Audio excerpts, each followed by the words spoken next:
नमस्कार मित्रों, आज के हमारे इस संवाद में साथ में हैं श्री अमर सिंह मेहता, जिन्होंने अपनी सीए की परीक्षा पास की और वर्तमान में जेके पेपर्स इंडस्ट्री में आप प्रेसिडेंट और डायरेक्टर के पद पे काम कर रहे हैं।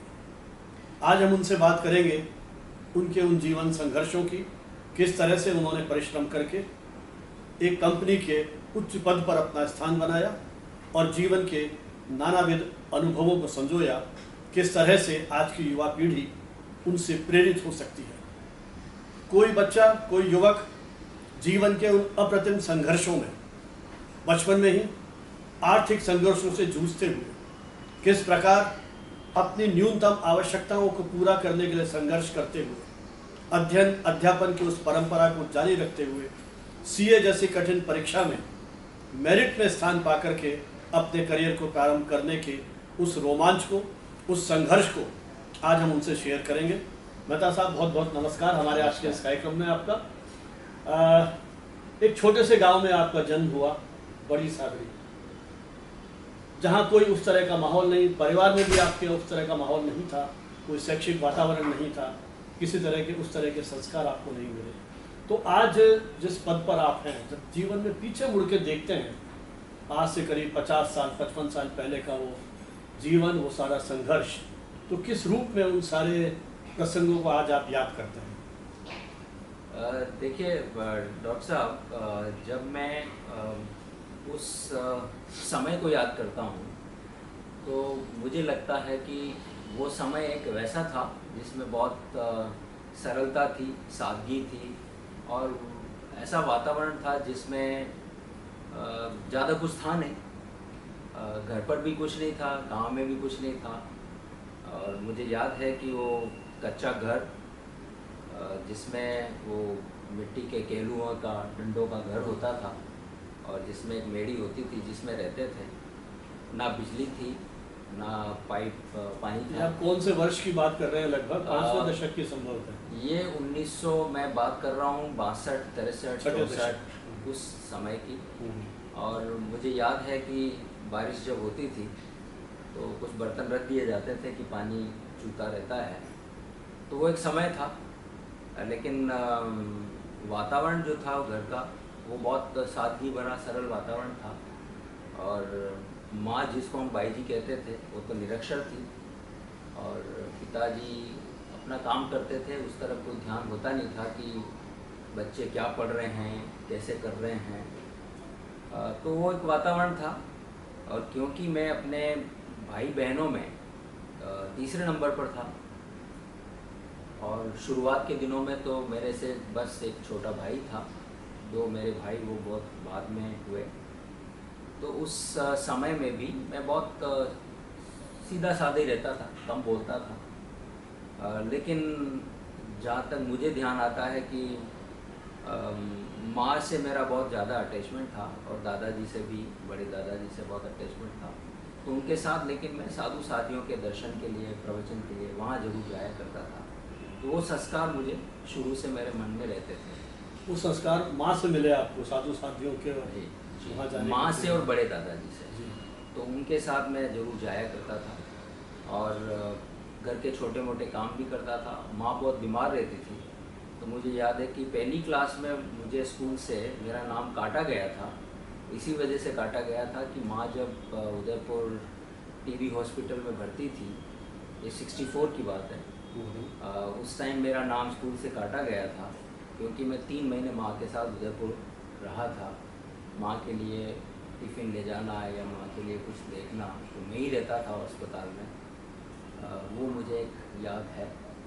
जब शुरुआत में ऐसा लगता था, जब स्कूल में पढ़ते थे तो पढ़ने में मैं शुरू से बहुत, मेरी रुचि अच्छी रहती थी, तो हमेशा क्लास में फर्स्ट ही आता था। लेकिन कोई ऐसा क्या विषय पढ़ना है, कैसे पढ़ना है, ये कुछ वहाँ नहीं होता था। कोई काउंसलिंग, कोई दिशा निर्देश देने वाला वो कुछ नहीं होता था। बस ये है कि पढ़ने में अच्छा है, बस इतना ही ध्यान है मुझे।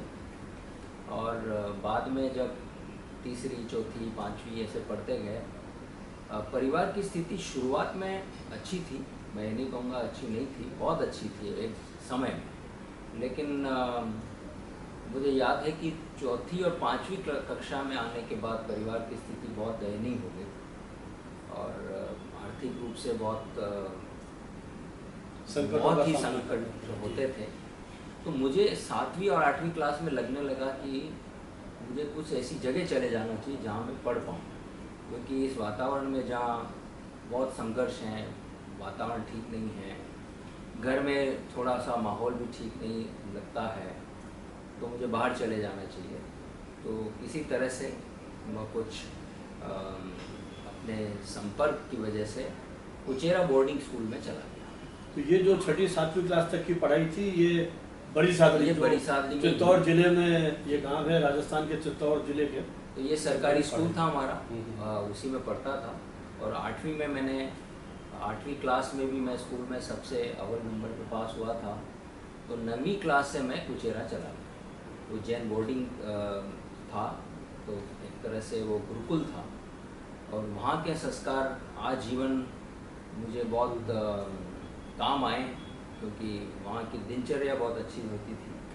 सुबह जल्दी उठना है, सामायिक करनी है, स्वाध्याय करना है, फिर सरकारी स्कूल में पढ़ते थे और माहौल अच्छा था। तो 9th 10th मैंने वहाँ से की, वहाँ भी मैं बहुत अच्छे नंबरों से पास हुआ। वहाँ मैंने एक चार्टर्ड अकाउंटेंट थे, ट्रस्टी, वो आए थे वहाँ, उनसे मुझे समझ में आया कि सीए कुछ होता है। नहीं तो अव्वल नंबर के पास होने से साइंस ही लेता है नॉर्मली स्टूडेंट। तो मैंने भी शुरुआत में कुछ महीनों ही मैं साइंस की क्लास में बैठा, लेकिन मुझे लगा कि मुझे कुछ अलग करना चाहिए। तो मुझे उस समय एहसास हुआ कि मुझे कॉमर्स लेनी चाहिए और फिर मैंने कॉमर्स पढ़ना शुरू कर दिया। तो 9th और 10th मैंने कॉमर्स कुचेरा से पास की। उस टाइम भी मैं स्कूल में सबसे अव्वल नंबर पे था। उसके हिसाब से मुझे स्कॉलरशिप मिली, जो उस ज़माने में 720 रुपये मिला करते थे। तो 11वीं क्लास फिर मैंने मेड़ता गुरुकुल में पढ़ा मैं।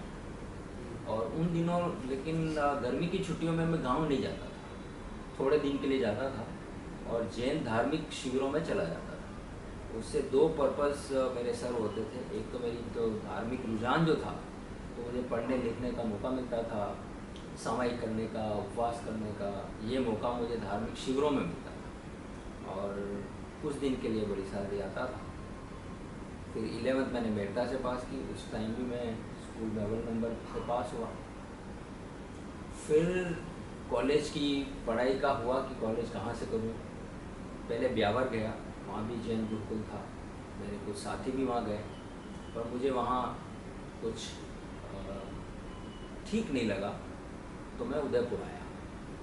जब तक मैं उदयपुर आता तब तक जो वहाँ का मेन यूनिवर्सिटी का जो कॉलेज था, एमबी कॉलेज, उसमें एडमिशन बंद हो चुके थे। तो मुझे मजबूरी में फिर दूसरा जो कॉलेज था, बीएन कॉलेज, उसमें एडमिशन लेना पड़ा।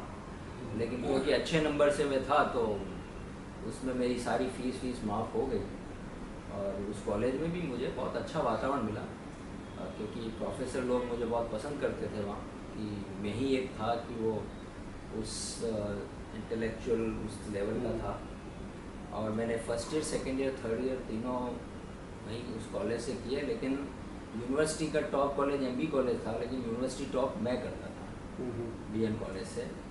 तो यूनिवर्सिटी में क्योंकि पहला स्थान आया था मेरिट में, फर्स्ट ईयर सेकेंड ईयर, तो फिर कॉलेज वालों ने और अच्छा प्रोत्साहन दिया, काफ़ी हेल्प करते थे मेरी।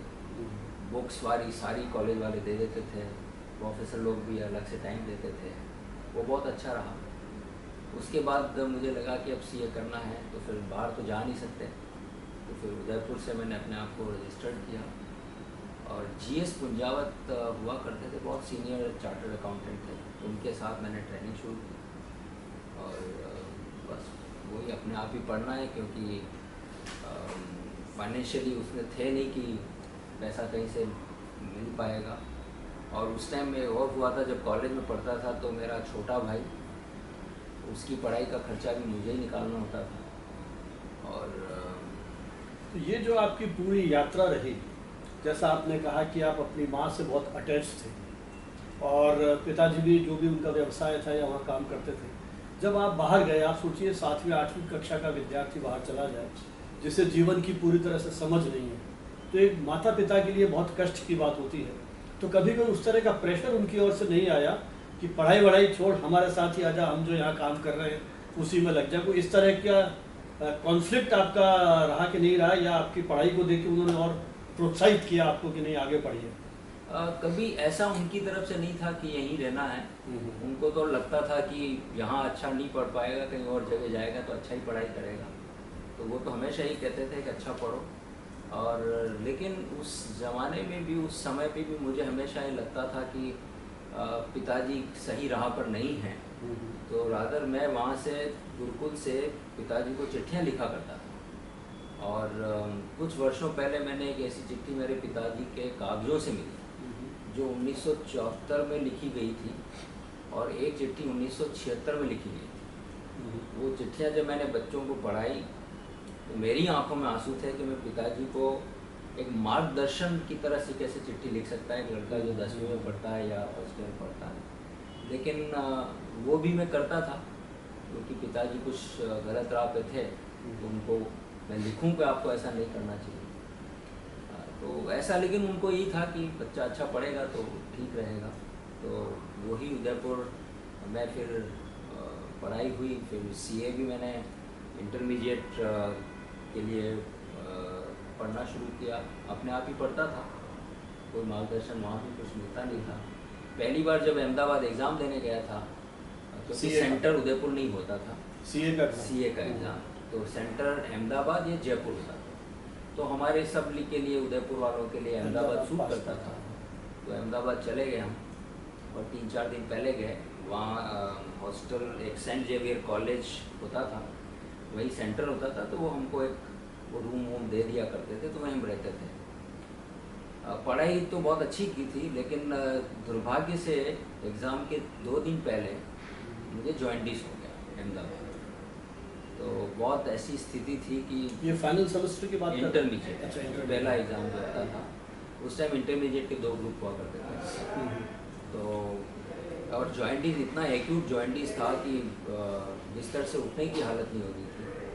तो मुझे अभी भी ध्यान है, मेरा एक मित्र था श्यामलाल सिसोदिया, वो अभी भी मेरा सबसे घनिष्ठ मित्र है। उसने बहुत मेरी मदद की उस बीमारी में, डॉक्टर के पास ले गया, ट्रीटमेंट करवाया। और मैं उसको यही कहता था कि मैं सोता रहूँगा, जो तुम पढ़ रहे हो उसको थोड़ा सा ज़ोर से पढ़ो ताकि मैं सुन लूँगा, उसका मेरा रिवीजन हो जाएगा। तो पहला और दूसरा पेपर मैंने उसी जॉइंटिस में दिया इंटरमीडिएट का। बीच में फिर एक संडे आया और फिर थोड़ी सी तबीयत ठीक हुई। उसके बाद मैंने इंटरमीडिएट दिया, और उस साल में उदयपुर से केवल मैं ही पास हुआ था और कोई पास नहीं हो पाया इंटरमीडिएट दोनों। First attempt. उसके बाद मुझे अच्छा प्रोत्साहन मिला, मुंजाल साहब से भी अच्छा प्रोत्साहन मिला। मुझे भी एक अपने आप से प्रोत्साहन मिला कि मैं ही अकेला पास हुआ हूँ। तो मैंने फाइनल की और अच्छी तैयारी शुरू की। फिर मैं बॉम्बे आ गया। तो मुझे लगा कि 2 साल मैंने उदयपुर से ट्रेनिंग की है, तो मेरी ट्रेनिंग वैसी नहीं हुई जो होनी चाहिए चार्टर्ड अकाउंटेंट के लिए, और मुझे बॉम्बे या दिल्ली कहीं जाना चाहिए। तब मैं दिल्ली का भी मेरे पास ऑप्शन था, हिंदुस्तान यूनिलीवर का, और एक खेतड़ी में हिंदुस्तान कोपर का भी ऑप्शन था। लेकिन मुझे लगा कि चार्टर्ड अकाउंटेंट के लिए बॉम्बे बहुत अच्छी जगह है। तो फिर मैं बॉम्बे आया, और यहाँ मैं मफतलाल इंडस्ट्रीज़ में जो सेंट्रल ऑडिट फंक्शन है उसमें एज ए इंडस्ट्रियल ट्रेनिंग मैंने ज्वाइन किया। और राजस्थान विद्यार्थी गृह में रहता था। वहाँ का माहौल ही चार्टर्ड अकाउंटेंट के लिए बहुत अच्छा था, क्योंकि सब सीए के स्टूडेंट थे। उस समय कोई इंटर्नशिप का कोई आपको अमाउंट वगैरह कुछ देते थे वो, या? हाँ, मफतलाल इंडस्ट्रीज़ में जब मैं इंडस्ट्रियल ट्रेनिंग कर था उस टाइम हमें अच्छा पैसा मिलता था। तब उसके बाद मुझे आर्थिक स्थिति का इतना समस्या नहीं होती थी, क्योंकि उस टाइम में मुझे ध्यान है कि करीब 300-350 रुपये मफतलाल इंडस्ट्रीज से मिलते थे। कन्वेंस का पैसा अलग मिलता था, और इसमें हमारा आराम से खर्चा चलता था, क्योंकि हॉस्टल में 75 रुपये महीना लेते थे और कुछ खाने का लेते थे। तो उससे कोई समस्या नहीं होती थी। वो बहुत अच्छा रहा। यहाँ पढ़ाई का वातावरण बहुत अच्छा था, और यहाँ कुछ अच्छे मित्र भी बने, कुछ नए मित्र बने, कुछ उदयपुर के मित्र भी यहाँ थे। तो ओवरऑल माहौल अच्छा था, बहुत अच्छी पढ़ाई हुई। और जब फाइनल एग्ज़ाम दिया तो और अच्छा कर सकता था, लेकिन भाग्य में जैसा होता है, पेपर सब दिए और 2 ग्रुप में मैं ऑल इंडिया में ऑलमोस्ट जो टॉप है उसके बराबर रहा। एक ग्रुप में एक पेपर में थोड़ा सा कुछ मुझे भी नहीं समझ में आता क्या हुआ, उसकी वजह से मेरी रैंक थोड़ी पिछड़ गई, तो मैं 26 रहा ऑल इंडिया में। शायद अच्छी होनी चाहिए।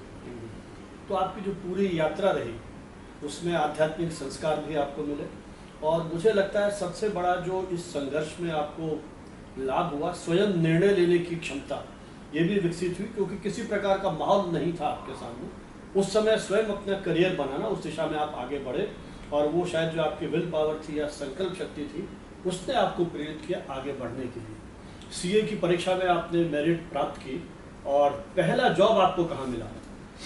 देखिए, पहला जॉब मुझे लगा कि रिजल्ट तो आया नहीं था। रिजल्ट आता था उन दिनों तो 2 से ढाई महीने लगते थे रिजल्ट आने में। और उस जमाने में भी मुझे कुछ स्कॉलरशिप, जो पीपलिया कला के जो शाह परिवार है उनका एक चैरिटेबल ट्रस्ट हुआ करता था। ये पीपलिया कला कहाँ पर है? राजस्थान में ब्यावर के पास में एक छोटा सा गांव है, जहाँ की एक शाह फैमिली है जो बड़े उस समय के धनाढ्य और धार्मिक परिवार थे। उनका एक ट्रस्ट हुआ करता था, उससे भी मुझे कुछ स्कॉलरशिप मिली, तो मुझे मालूम था कि उनका ट्रस्ट है। तो मैंने उनको चिट्ठी लिखी थी कि मेरी सीए मैंने दिया है और रिज़ल्ट आने के पहले तक मैं अवेलेबल हूँ, अगर कुछ काम है तो मैं ज्वाइन कर सकता हूँ। ये मैंने एग्ज़ाम से पहले लिख दी थी। ठीक है। तो और उनकी तरफ से जल्दी से एकदम जवाब आया कि आप जैसे जितना जल्दी अवेलेबल हो पीपलिया आके मिलो। तो मैं फिर जैसे ही एग्ज़ाम ख़त्म हुए नवंबर में, और बड़ी सैलरी आया, और बड़ी सैलरी से सीधा मैं पीपलिया कला गया, और वहाँ उन दिनों उनके पंकज शाह और अभय शाह, वो 2 भाई बिजनेस में आ चुके थे, और उनके पिताजी का एक्सीडेंट में स्वर्गवास हो गया था, तो पारस लाल शाह थे। तो बिज़नेस को वही दोनों भाई संभालते थे। तो वो मिले और मिल के बड़े खुश हुए, तो बोले कि आज से आप तो काम शुरू करो, और बड़ा उनका अपनापन लगा। और मैं उसके गया था, और उसके बस 2 दिन बाद बड़ी सैलरी आया, वापस ही चला गया, और इमीडिएटली मैंने उनको ज्वाइन कर दिया।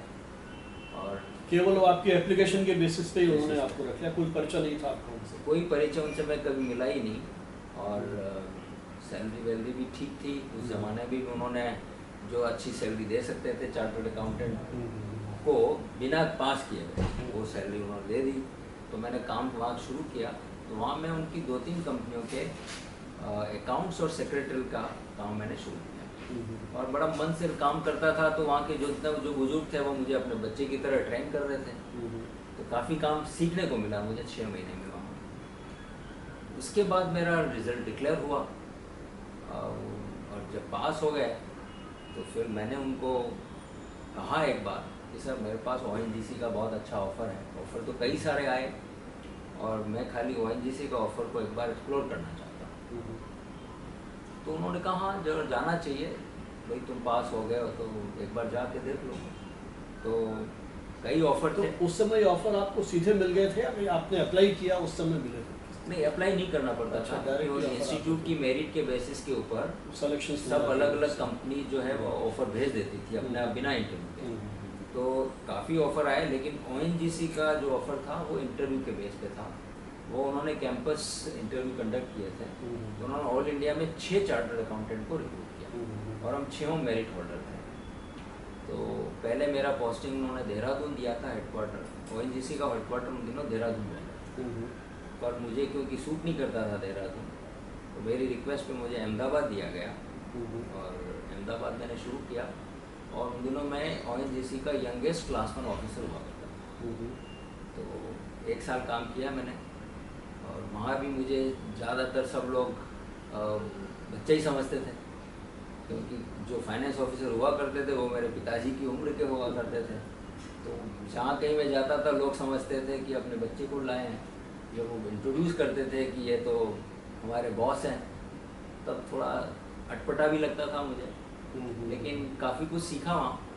लेकिन उस माहौल को मुझे लगा कि एज ए प्रोफेशनल जो मैं करना चाहता हूँ वो यहाँ नहीं है। इसलिए मैंने 1 साल में ही वो छोड़ दिया। लेकिन एक 20-22 साल का युवक जिसने सीए की परीक्षा मेरिट से पास की और भारत सरकार के एक अंडरटेकिंग, भारत सरकार के उपक्रम में नौकरी मिली, एक हमारे यहाँ आम धारणा ये होती है कि सरकारी नौकरी मिल जाए तो कम से कम एक सुरक्षा का कवच हमारे साथ है और वर्किंग कंडीशंस भी हैं उनके सारे, ये सैलरी मिलेगी, इंक्रीमेंट मिलेगी, एक लाइफ बिल्कुल स्मूथ चलती है। तो उस अर्ली एज में आपको इतना एक अच्छा ऑफर मिला और फिर आप सेटिस्फाइड नहीं हुए, वो क्या कारण था? मतलब ऐसा क्या आपके मन में उस समय संघर्ष चल रहा था, या आपने कोई ऐसा सपना देखा कि निजी सेक्टर में हम जाकर के काम करें? और किस तरह से आपने परिवार को, अपने परिजनों को इस बात के लिए मेंटली तैयार किया उस दौर में कि नहीं, मुझे तो निजी क्षेत्र में जाके काम करना है? देखिए, ओएनजीसी में जब मैं क्लास 1 ऑफिसर था तो उस टाइम में मेरे अंडर में 3 क्लास 2 ऑफिसर थे और करीब 40 आदमी मेरे को रिपोर्ट करते थे, मेरे 3 डिपार्टमेंट। तो जब मैं वहाँ जाता था तो दिन भर मुझे लगता था कि मैं सुबह से शाम तक गेनफुली एंगेज ही नहीं हूँ, क्योंकि इतना ओवर स्टाफिंग है, काम थोड़ा सा है और उसमें भी करने वाले इतने लोग हैं, तो आप अपना वैल्यू एडिशन ज़्यादा नहीं कर पाते हो। तो जो मेरे में जितनी जो नॉलेज है, अंडरस्टैंडिंग है एज ए फाइनेंस प्रोफेशनल या टैक्स प्रोफेशनल या अकाउंटिंग प्रोफेशनल, वो मैं वहाँ वैल्यू एड नहीं कर रहा था। तो जो मेरा नॉलेज है वो तो यूज़ हो नहीं रहा था। मैं खाली आया, साइन किया, बैठा हुआ हूँ, न्यूज़पेपर पढ़ रहा हूँ या लोगों से खाली ऐसे मिल रहा हूँ। तो वो मुझे लगा कि ये बहुत ग्रॉसली अंडर यूटिलाइजेशन है। और चाहे वो उस टाइम ओएनजीसी बेस्ट पे मास्टर हुआ करता था, इवन प्राइवेट सेक्टर में तनख्वाहें उससे कम होती थी और फैसिलिटी पूरी होती थी। भारत सरकार की नौकरी, अच्छी फैसिलिटीज़ हैं, बिल्कुल सेफ्टी है, सब कुछ है। लेकिन मुझे लगा कि अगर मेरे नॉलेज का उपयोग नहीं हुआ तो आज नहीं तो कल कहीं ना कहीं तो जंग लगेगा, कहीं ना कहीं लेथार्जी आएगी, कहीं ना कहीं आलस्य और प्रमाद घेर करेगा, तो वो मुझे ठीक नहीं लगा। तो ओएनजीसी छोड़ने के बाद आपने देश की 2 प्रतिष्ठित जो औद्योगिक घराने हैं उनके साथ काम किया, जेके टायर्स और अब आप जेके पेपर्स में। सामान्यतः जो सीए पास करके आया है तो ये अपेक्षा की जाती है कि अकाउंट्स वगैरह देखेंगे और उस क्षेत्र में जो उनके प्रमोशन जो ड्यू हैं, उनकी क्षमताओं को देख के वो हो जाते हैं। लेकिन आपका जिस तरह का प्रोफाइल आपने विकसित किया, मैनेजमेंट साइड भी देखी आपने, एडमिनिस्ट्रेशन भी देखा, आईआईएम्स में आपकी ट्रेनिंग भी हुई, विदेश में भी आप गए, तो ऐसा क्या आपने किस तरह से कंट्रीब्यूट किया या किस तरह का आपकी पूरी वो कल्पना थी कि इन कंपनीज़ को हम और आगे उत्कृष्टता की ओर ले जाएं, और इतना कॉन्फिडेंस आपने वो जो कंपनी के जो ओनर्स थे उनमें इस तरह का कॉन्फिडेंस विकसित किया? तो कुछ इस तरह के जैसा कहना चाहिए कि ट्रेड सीक्रेट्स जो आप बता सकें हमारे मित्रों को इस यूट्यूब चैनल के माध्यम से, कि किस तरह से आपने अपने आप को डेवलप किया और आज इस पोजीशन पे आपको काम करने का मौका मिल रहा है। देश के अलग अलग अंचलों में, विदेशों में आप गए, उन सारे एक्सपीरियंस को लेके कुछ हमें बताएं। देखिए, शुरुआत में मैं जेके टायर के कांकरोली प्लांट में था और मैं फैक्ट्री का अकाउंटेंट था। देखिए, जब टायर बिजनेस में था कांकरोली में, तो मुझे अभी भी याद है कि जब भी सिंघानिया साहब आते थे तो मैं तो बहुत जूनियर लेवल पे था, लेकिन उनके साथ कोई भी चीज़ सजेस्ट करने में या कोई भी चीज़ बताने में या कोई भी चीज़ को इम्प्रूव करने में मुझे कोई हेजिटेशन कभी भी नहीं होती थी। जो मुझे लगता था मैं खुल के उनको बोलता था और वो इस चीज़ को मानते थे। तो मेरे सजेशन पे कई सारे बदलाव उन्होंने, जैसे हेड ऑफिस में कुछ फंक्शन होते थे तो मैंने उनको सजेस्ट किया था कि ये डिसेंट्रलाइज होके प्लांट में होने चाहिए, और वो उसको बहुत अच्छा समझते थे। और मेरे ही सजेशन के ऊपर हेड ऑफिस से, कॉर्पोरेट ऑफिस से अकाउंट्स फंक्शन, परचेज फंक्शन, ये सारे शिफ्ट किए गए और उसके इम्प्लीमेंटेशन की जिम्मेदारी भी उन्होंने मुझे ही दी। तो एक शुरुआत के दौर से ही उनके साथ भी एक रेपो ऐसा बना और वो ये समझते थे कि ये एक ऐसा टैलेंट है जिसको यूज़ किया जा सकता है। तो वो एक इमेज शुरू से बनी।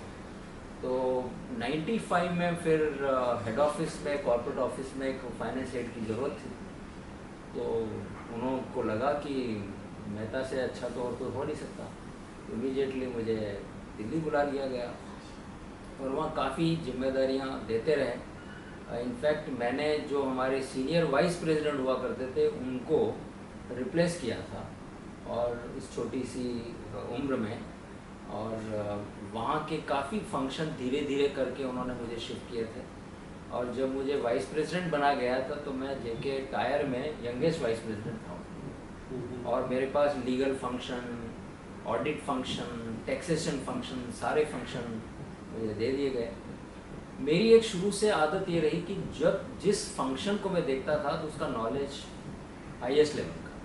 तो उन दिनों जब लोग समझते थे अकाउंटिंग स्टैंडर्ड बोरिंग सब्जेक्ट हुआ करता था, और उन दिनों भी अकाउंटिंग स्टैंडर्ड के ऊपर मेरी अथॉरिटी हुआ करती। ग्रुप की जितनी कंपनी में है, अगर कहीं अकाउंटिंग स्टैंडर्ड की अगर कोई इशू आएगा तो मुझे पूछ लिया करते थे, कोई भी ग्रुप कंपनी। ऐसे फिर मैं जब दिल्ली आया तो मुझे मौका मिला चैम्बर्स में, इंस्टीट्यूट के प्लेटफॉर्म के ऊपर, तो कई जगह मैं लेक्चर देने जाया करता था। अकाउंटिंग स्टैंडर्ड के ऊपर काफ़ी मैंने लेक्चर्स दिए। तो उस नॉलेज को मैंने काफ़ी अपने आप को अपग्रेड किया दिल्ली आने के बाद। और वैसे भी जेके ग्रुप में मुझे क्योंकि थोड़ा ऐसा था कि कुछ नया सीखते रहना है, तो हर नया कोई सब्जेक्ट आया तो मैं कॉन्फ्रेंसेस में, सेमिनार में जाया करता था। IIM अहमदाबाद में मैं काफ़ी बार गया और वहाँ की ट्रेनिंग के लिए वहाँ की ट्रेनिंग बहुत काम आई मुझे, क्योंकि एक डिफरेंट पर्सपेक्टिव मिलता था, प्रोफेसर लोगों से नया नया कुछ सीखने को मिलता था, वो बहुत काम आया। तो टायर में जब इस तरह का हुआ तो एक हमारे यहाँ कॉम्पिटेंसी मैपिंग हुआ करता था। तो ये 2001 की बात है। तो जो सीनियर लोग थे, वाइस प्रेसिडेंट लेवल के लोग, उनका सबका कॉम्पिटेंसी मैपिंग कराया गया था। एक जर्मन एक्सपर्ट आए थे, तो उन्होंने सबका कॉम्पिटेंसी मैपिंग किया डिफरेंट कॉम्पिटेंसीज के ऊपर। तो जब उसका आउटकम आया तो जो टॉप कॉम्पिटेंट पीपल जो होते हैं, जो फ्यूचर पोटेंशियल होते हैं, जो लीडरशिप जिसमें, तो उसमें एक कैटेगरी की पोटेंशियल जो हाईएस्ट होती है, तो वो मेरा भी एक कैटेगरी पोटेंशियल था। तो अब ये बात आई कि मैं 2001-2 की बात है कि मैं इतने सालों से इस फाइनेंस फंक्शन को देख रहा हूँ, तो अब मेरी अगली यात्रा क्या होनी चाहिए। तो कई सारे डिस्कशन हुए, अलग अलग फंक्शंस ऐड भी हुए, लेकिन फाइनली ये हुआ कि अब नेक्स्ट रोल क्या होना चाहिए। और मैं हमेशा एक ही चीज़ कहा करता था कि नेक्स्ट रोल वैसा होना चाहिए जहाँ मैं और वैल्यू ऐड करूँ, ऑर्गेनाइजेशन को कुछ बेनिफिट दूँ, मैं कुछ सीखूँ, दूसरों को कुछ सिखाऊँ, और कंपनी के लिए कुछ अच्छा करूँ। तो 2006 में मुझे याद आता है कि रघुपति सिंघानिया जी जब बात करते थे, वो हमेशा ये होता था कि मार्केटिंग, हमारा सेल्स और मार्केटिंग फंक्शन बहुत बड़ा फंक्शन था। करीब 650-700 लोगों की टीम थी और 140 ऑफिसेज थे ऑल इंडिया में। और मार्केटिंग के फंक्शन में हमारे 2-3 मार्केटिंग के हेड आए और चले गए, तो एक इंस्टेबिलिटी भी लगती थी। अच्छा, उन दिनों भी मैं मार्केटिंग वालों को काफ़ी हेल्प करता था, उनकी पॉलिसीज़ बनाने में, उनके लिए डिसीजन लेने में, और बाज़ार में काफ़ी लोग मुझे जानते भी थे, टायर ट्रेड के लोग। तो जब ये बात आई तो मैंने ही उनको कहा कि साहब क्यों नहीं मैं ही मार्केटिंग का हेड बनूं। तो पहले तो उनको भी थोड़ा सा आश्चर्य हुआ कि एक फाइनेंस का आदमी कैसे मार्केटिंग और सेल्स का हेड बन सकता है, लेकिन मैंने कहा नहीं, बन सकता हूँ, और मैं शायद इस काम में अच्छे से कर सकता हूँ, एक स्टेबिलिटी प्रोवाइड कर सकता हूँ, क्योंकि बिजनेस का और कंपनी का नॉलेज मेरा है, वो कहीं यूज़ हो सकता है। तो अल्टीमेटली हमारे HR फंक्शन ने भी इसमें एक रोल प्ले किया, और उन्होंने कहा साहब कि एक बार मौका देना चाहिए। तो मुझे 2006 में करीब मौका मिला, तो मैं जेके टायर के मार्केटिंग एंड सेल्स का मार्केटिंग डायरेक्टर बनाया है। और मैं समझता हूँ कि वो मेरे जीवन का ऐसा चेंज था कि एक कंफर्ट से अनकंफर्ट जोन में मैं गया, क्योंकि मेरा थोड़ा धार्मिक वो भी रुझान रहता है, कुछ चीज़ों को मैं अपने तरीके से रहता हूँ। तो मार्केटिंग में तो इतनी ट्रैवल करनी है, अलग तरह की लाइफस्टाइल होती है, थोड़ा सा ग्लैमर भी होता है, थोड़ा सा दिखावा भी होता है, लेकिन उस फंक्शन में भी मैंने अपनी एक छाप छोड़ी कि कैसे सादगी से एक सीधा आदमी उस फंक्शन को भी एक नया कुछ दे सकता है। तो वहाँ भी कई सारी ऐसी चीज़ें नहीं थी जो पहली बार टायर इंडस्ट्री में सेल्स और मार्केटिंग में प्रयोग हुए, वो प्रयोग मेरे किए गए, और वो प्रयोग आज भी जेके टायर में काम आ रहे हैं। तो वो एक यात्रा बहुत अच्छी रही। 2011 तक मैं जेके टायर का मार्केटिंग डायरेक्टर रहा और वो सफ़र बहुत अच्छा था, सीखने और सिखाने दोनों के लिए। आज भी जेके टायर के सेल्स के लोग ऑल इंडिया में जितने जो डीलर हैं वो आज भी मुझे याद करते हैं। कुछ लोगों से अभी भी व्यक्तिगत संबंध है और वो एक पीरियड बहुत अच्छा रहा। रघुपति सिंघानिया मुझे अब उस रोल में फिर भी रिलीव करने को तैयार नहीं थे, लेकिन मैंने उनको निवेदन किया कि साहब 4 साल 5 साल मार्केटिंग का भी काम कर लिया, अब मुझे कुछ और डिफरेंट करना चाहिए, क्योंकि उस टाइम में मैं करीब 50 साल की मेरी उम्र हो गई थी। तो मैंने कहा अगले 10-12 साल और मुझे कुछ डिफरेंट रोल मिलना चाहिए या डिफरेंट कुछ काम मैं करूं, मैं लोगों को कुछ सिखाऊं, लोग उनको कुछ दूसरा करूं, मैं कुछ सीखूं। तो ये बहुत मंथन चला, इसमें करीब 6 से 8 महीने लगे और फिर ग्रुप लेवल पे काफ़ी डिस्कशन हुए कि मेहता जी को अब क्या दे सकते हैं। तो कुछ एग्री जेनेटिक्स बिजनेस था हमारा, एक ऑटो कंपोनेंट की कंपनी थी कि उन कंपनी में जाएं, लेकिन वो मुझे लगा कि मेरे लिए बहुत छोटे बिजनेसेस थे। तो फिर किसी तरह से फाइनली ग्रुप चेयरमैन थे हरिशंकर जी सिंघानिया, उन्होंने और रघुपति सिंघानिया ने उन्होंने डिसाइड किया कि जेके पेपर जो इतना बड़ा बिजनेस है हमारा और हमारे ग्रुप की वो पेरेंट कंपनी है, उस कंपनी का प्रेसिडेंट बना दिया जाए और टेस्ट किया जाए।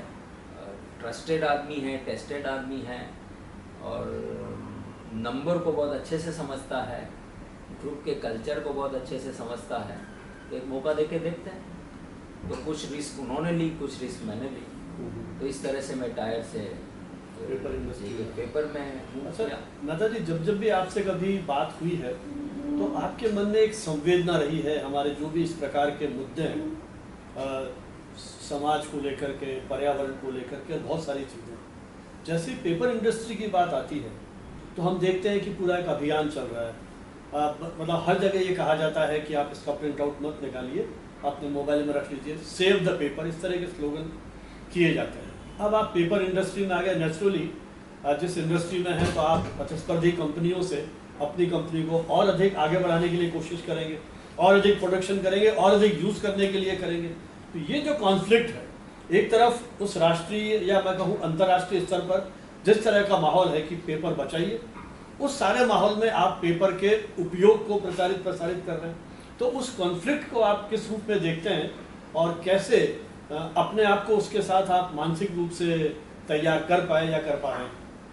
देखिए, जब मैं जेके पेपर में आया टायर से 2011 के अंतिम कुछ महीनों में, और ये चीज़ मेरे माइंड में पहले थी भी कि पेपर वातावरण को ख़राब करता है या एनवायरनमेंट को कुछ उसका नेगेटिव इम्पैक्ट होता है। ये कुछ बाद में मालूम पड़ा जब पेपर में आने के बाद।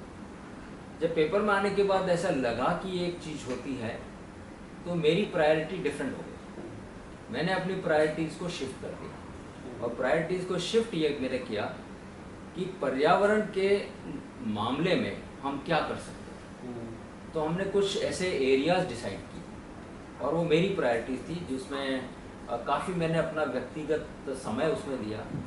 और पहले तो इंडस्ट्री को समझना था, वो थोड़े टाइम में समझ गए। तो मेरी सबसे पहली प्रायोरिटी रही कि मैं किसानों के साथ कुछ काम करूँ और मेरी प्लांटेशन टीम के साथ मैं काम करूँ कि मैं इतना प्लांटेशन करूँ कि जितने पेड़ मुझे पेपर बनाने के लिए चाहिए उससे ज़्यादा पेड़ में लगा दूँ। और हर बार पेपर के लिए जितने पेड़ चाहिए उससे कम से कम 50% ज़्यादा पेड़ में लगाऊं, ताकि कभी भी मुझे ये गिल्ट नहीं आना चाहिए कि पेपर बनाने के लिए पेड़ काटेंगे। तो मुझे लगा कि अगर मैंने उससे ज़्यादा पेड़ लगाए तो हमेशा मेरे मन में ये रहेगा कि मैंने जितना मुझे चाहिए थे उससे ज़्यादा पेड़ लगा करके मैंने तो एनवायरनमेंट को एनरिच किया और किसानों के लिए अच्छा काम किया। तो ये एक मुहिम चलाई और मुझे आज बड़ा संतोष होता है, करीब 75,000 किसान इस मेरी मुहिम में जुड़े हुए हैं और अभी तक 115 करोड़ पेड़ हम लगा चुके हैं। पिछले साल हमने 12 करोड़ पेड़ लगाए। क्षेत्रों में लगाया जाया था, क्योंकि जमीन की भी अपने आप में एक चुनौती है। तो हम क्या करते हैं कि जिस जमीन के ऊपर किसान खेती करता है, उस किसान से हम बात ये करते हैं कि खेती के अलावा जो उसकी ज़मीन है, या खेत के साथ हमारी एक बहुत बड़ी रिसर्च टीम है, वो किसान के साथ काम करते हैं कि कौन सी ज़मीन उसके लिए कम उपजाऊ है, उस ज़मीन पे हम पेड़ लगाएं, या किसी ज़मीन पे वो जब खेती करता है उसके साथ पेड़ की खेती कैसे हो। तो मैंने अपनी R&D टीम को ये मुहिम दी है कि tree as a crop, annual crop कैसे बन सकती है। एक किसान साल की गन्ना की एक एनुअल क्रॉप करता है, पेड़ की एनुअल क्रॉप क्यों नहीं हो सकती। तो आप हैरान रहेंगे कि जिस पेड़ को हम 5 और 7 साल में मैच्योर करते थे, आज हमारी R&D टीम ने ऐसे पेड़ डेवलप कर दिए जो 1.5 साल में मैच्योर हो जाते हैं। तो किसान बड़ा खुश है क्योंकि उसकी आमदनी ज़्यादा हो गई, और हम खुश इसलिए हैं कि हमने कम ज़मीन को यूज़ करके ज़्यादा किसान की आमदनी बढ़ाई, और ग्रीनिंग हमने ज़्यादा कर दिया, क्योंकि जितना ग्रीनिंग मुझे चाहिए उससे कई 1.5 गुना करीब मैं ग्रीनिंग करता हूँ। हर टाइम हमारे लगाए हुए पौधे ज़मीन पे मिलते हैं, तो इसलिए गिल्ट नहीं आता, मेरे को नहीं आता। और मैं जहाँ भी हमारे जो इवेंट होते हैं, जैसे अभी वुमेन ऑथर अवार्ड हुआ, ऐसे जब भी हम करते हैं तो मैं सारे राइटर्स को यही कहता हूँ कि जब भी आप ये स्लोगन देखते हैं कि पेपर का कम यूज़ करें क्योंकि पेड़ कटता है, तो मैं उनको ये कहता हूँ ये गिल्ट आपके मन से निकलना चाहिए, क्योंकि जब आप पेपर यूज़ करते हैं तो मैं उससे 1.5 गुना पेड़ लगा रहा हूँ आपके पीछे। तो रादर आप यूज़ करके मदर अर्थ को ग्रीन करने की में मदद कर रहे हैं और एक किसान की आमदनी को बढ़ाने में मदद कर रहे हैं। तो ऐसा गिल्ट मुझे नहीं आता। बहुत अच्छा है कि आपने अपने इस प्रयोग धर्मिता से बहुत सारे किसानों के जीवन स्तर को बेहतर बनाया, बहुत सारे लोगों को रोजगार भी दिया, और आज आप करीब 8000 लोगों की टीम को लीडरशिप दे रहे हैं। निश्चित रूप से पूरे देश और विदेश में भी आपका ये सारे व्यापार फैला हुआ है। तो इस सारी भागदौड़ और व्यस्तता के बीच कैसे समय निकाल पाते हैं? जैसा आपने कहा कि आपकी आध्यात्मिक प्रवृत्तियाँ भी हैं और भी जिस तरह के आपकी अभिरुचियाँ हैं खाली समय में, तो किस तरह से आप अपनी इस व्यस्तता को और अपनी ये जो मैं तो ये कहूँगा कि बचपन से जो आपको संस्कार मिले, इनको कैसे आप समन्वय कर पाते हैं? देखिए, पढ़ने की रुचि शुरू से रही है, तो इसलिए मैं कभी भी खाली नहीं रह सकता। जब समय मिलता है मैं कुछ पढ़ता रहता हूँ। तो सुबह का समय जो मेरा है वो मेरा अध्यात्म का समय है, तो मैं सुबह पढ़ता हूँ। और फिटनेस मैं अपनी अच्छी रखने की कोशिश करता हूँ, तो सुबह मेरा व्यायाम भी होना चाहिए, वॉक भी होना चाहिए, और उस टाइम मेरा चिंतन भी चलता है। तो एक वो चिंतन है, सुबह का अध्यात्म का स्वाध्याय है, और फिर मैं मैनेजमेंट की बुक्स पढ़ता हूँ, और जब समय मिलता है तो और कुछ पढ़ने लग जाता हूँ। तो पढ़ना एक ऐसा है जो अभिरुचि शुरू से है। अच्छा, इतनी बड़ी इंडस्ट्री और आपका ये आध्यात्मिक प्रवृत्तियाँ, अध्ययन, ये सब, लेकिन इतनी बड़ी टीम को लीड करना, और फिर जैसा आपने कहा कि फाइनेंस भी है, लीगल भी है, एडमिनिस्ट्रेशन भी है, मैनेजमेंट भी है, तो कभी कभी किसी तरह का कोई तनाव महसूस करते हैं, और करते महसूस है तो फिर कैसे उस तनाव से अपने आप को दूर रखने के लिए आप किस तरह से प्लान करते हैं अपने आप? देखिए, जब आप किसी बिजनेस की टीम को लीड करते हैं तो कुछ ऐसी चीज़ें हैं जो व्यक्ति को अपने अंदर रखनी चाहिए। मैं समझता हूँ कि एक सबसे बड़ी चीज़ जो होती है वो आपकी प्रामाणिकता होनी चाहिए। जो आपकी जो टीम के जो डायरेक्ट जो मेंबर होते हैं, मेरी टीम के करीब 15 ऐसे मेंबर हैं जो डायरेक्ट मुझे रिपोर्ट करते हैं, जो वाइस प्रेसिडेंट लेवल के जो लोग होते हैं या सीनियर वाइस प्रेसिडेंट के लोग होते हैं। उनके मन में एक हमेशा ये रहना चाहिए कि जो मेरा लीडर है वो जो बोलता है वो सही बोलता है, वो एक उनके मन में एक ट्रस्ट होना चाहिए। जो आपकी प्रामाणिकता और जो आपकी सच्चाई और जो आपका कैरेक्टर है वो ऐसा डिपिक्ट करता है कि वो आपको अपना लीडर सहज रूप से मान लेता है। तो एक पहला स्ट्रगल आदमी का लीडर का ये होता है कि जब उसकी एक्सेप्टेबिलिटी बेस्ट हो जाती है तो आधा काम हो जाता है। दूसरा मेरी स्टाइल ये रहती है कि मैं अपने जो नीचे जो काम करते हैं मेरे साथी, जो मेरे वाइस प्रेसिडेंट और सीनियर वाइस प्रेसिडेंट हैं, उनको सबको पूरा एम्पावर्ड रखता हूँ। तो बहुत ज़्यादा काम इतना होता नहीं है। देखिए, जो लोग बोलते हैं कि बहुत बिजी हैं, बहुत काम है, वो कुछ हद तक दिखावा भी होगा। मुझे नहीं लगता है कि इतना बड़ा कोई चैलेंज या स्ट्रगल आता है मेरे लिए, क्योंकि मेरी एक और प्रवृत्ति है कि मैं बहुत फोकस वे में रहता हूँ ऑफिस में।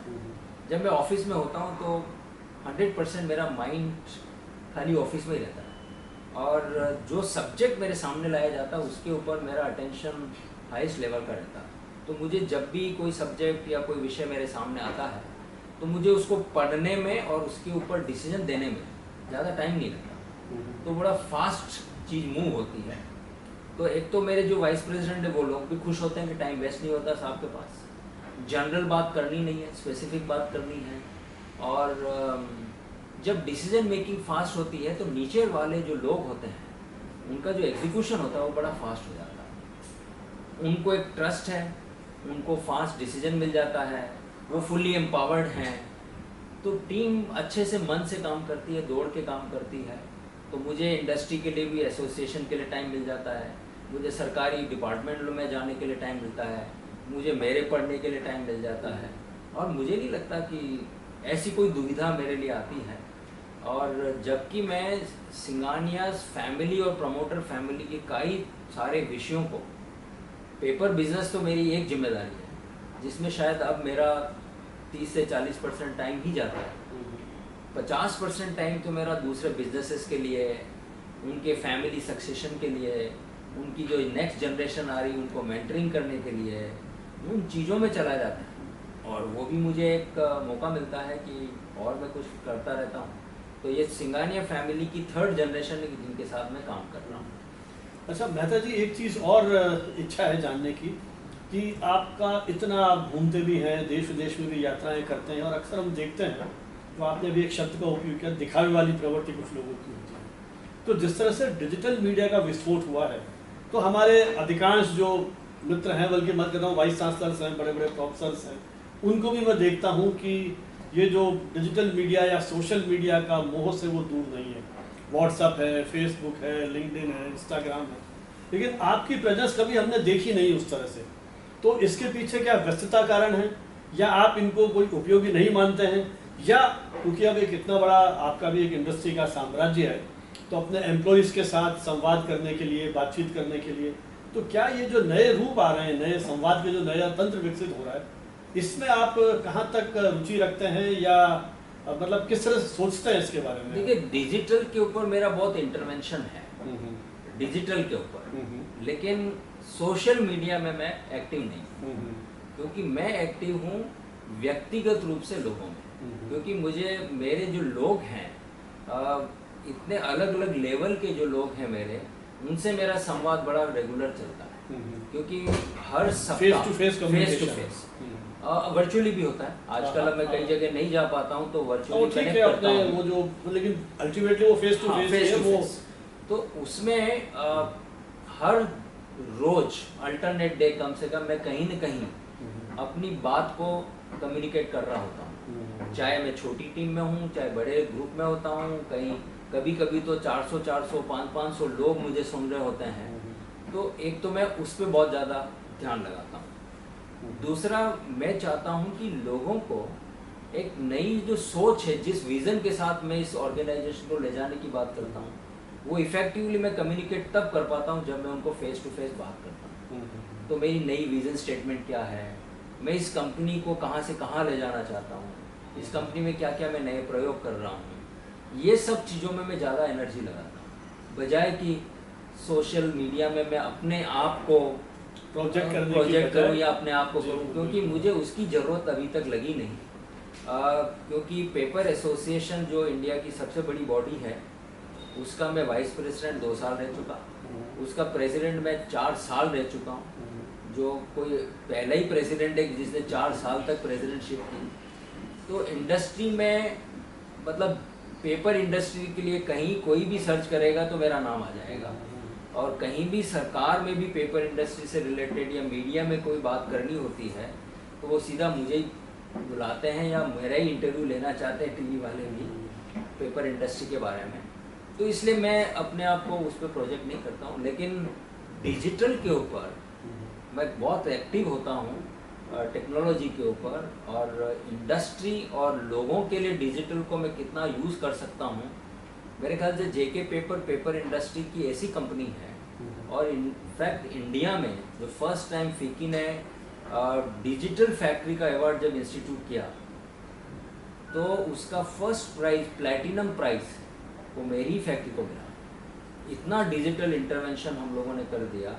उसमें Hindustan Unilever, Tata Motors, TISCO, Bosch, L&T सब पार्टिसिपेट कर रहे थे और फर्स्ट प्राइज हमको मिला।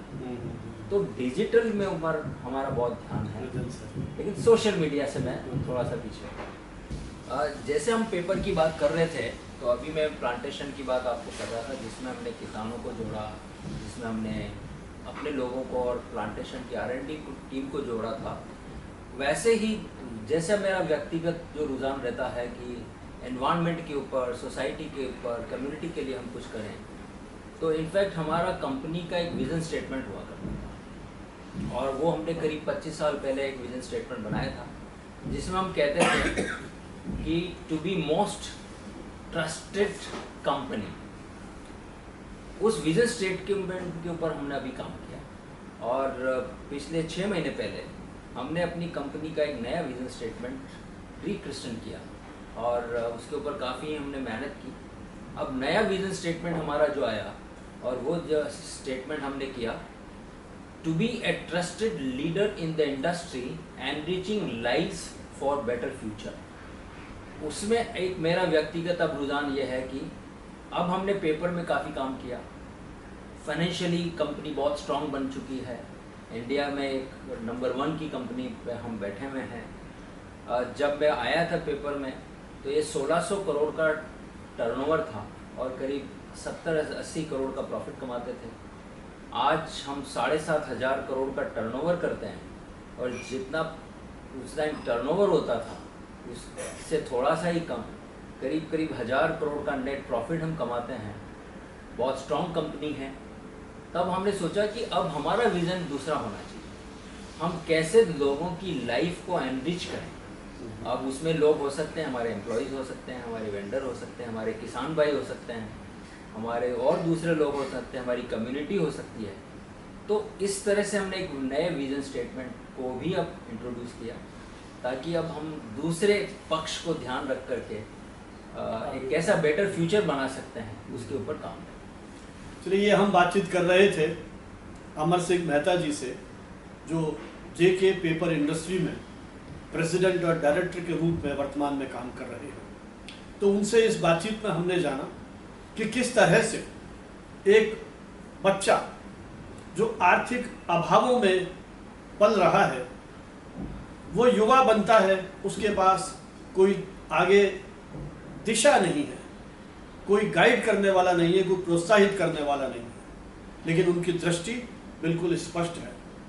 किस तरह से वो अर्ली एज में गांव छोड़ के दूसरे जगह जाते हैं पढ़ने के लिए, अपना रास्ता स्वयं तलाशते हैं, स्कॉलरशिप लेते हैं, फिर किस तरह से उदयपुर जाते हैं, फिर बम्बई जाते हैं, और किस तरह से अपने पूरे व्यक्तित्व को, अपने शैक्षिक व्यक्तित्व को वो निखारने के लिए प्रयत्नशील होते हैं। सीए की परीक्षा में टॉप करते हैं, बीमारी की अवस्था में भी हिम्मत नहीं छोड़ते हैं। तो इस प्रकार सतत मेहनत करते हुए वो किस तरह से उन्होंने अपनी इस कंपनी को उन ऊंचाइयों पर पहुंचाया, ये आपने जाना। तो जो कुछ निचोड़ उनकी बातचीत से मैं निकाल पाया, तो युवा जो हमारे व्यावसायिक कर्मी हैं, जो काम कर रहे हैं, करना चाहते हैं, उनके लिए ये गंभीर सूत्र हो सकते हैं कि वो इंटीग्रिटी और ऑनेस्टी के साथ, मुझे लगता है कि आज के दौर की सबसे बड़ी आवश्यकता है। हम बड़ी बड़ी डिग्रीज ले लेते हैं, लेकिन इंटीग्रिटी और ऑनेस्टी से काम नहीं करते हैं, उसका खामियाजा कभी न कभी भुगतना पड़ता है। तो इंटीग्रिटी, ऑनेस्टी के साथ साथ अपनी उस कंपनी के प्रति कमिटमेंट के साथ हम काम करें, और साथ ही व्यापक अध्ययन, चिंतन, मनन और भविष्य के लिए विजन की तैयारी, यदि इस उद्देश्य के साथ आप काम करेंगे और अपने जूनियर्स और सीनियर्स के साथ एक पारस्परिक संवाद बनाते हुए उनको साथ लेकर के विश्वास और सद्भाव के साथ काम करेंगे, तो सफलता मिलनी निश्चित है, एक तरह से उसकी गारंटी है। और इससे सार्थक कर दिखाया। मेहता जी ने एक अकाउंट्स मैनेजर के रूप में करियर शुरू किया और आज कंपनी के शीर्ष पद पर आप पहुंचे हैं और इतनी बड़ी कंपनी को 8000 कर्मचारियों की उस कंपनी को आप लीडरशिप दे रहे हैं। देश दुनिया की न सिर्फ पेपर इंडस्ट्री बल्कि और भी कई तरह के जो अनुभव हैं उन्होंने गेन किए हैं और अपने व्यवसाय को, अपनी कंपनी को उसका लाभ पहुंचाया है। बहुत बहुत धन्यवाद। आपको हमारा ये संवाद कैसा लगा YouTube पर कमेंट करके हमको बताइए और आपसे अनुरोध है कि हमारे इस चैनल को सब्सक्राइब कीजिए, अपने मित्रों के साथ साझा कीजिए और अपने आपके जो भी सुझाव हों उन्हें बताइए ताकि आगे हम हमारे शैक्षिक अभियान को और आगे बढ़ा सकें। बहुत बहुत धन्यवाद। नमस्कार।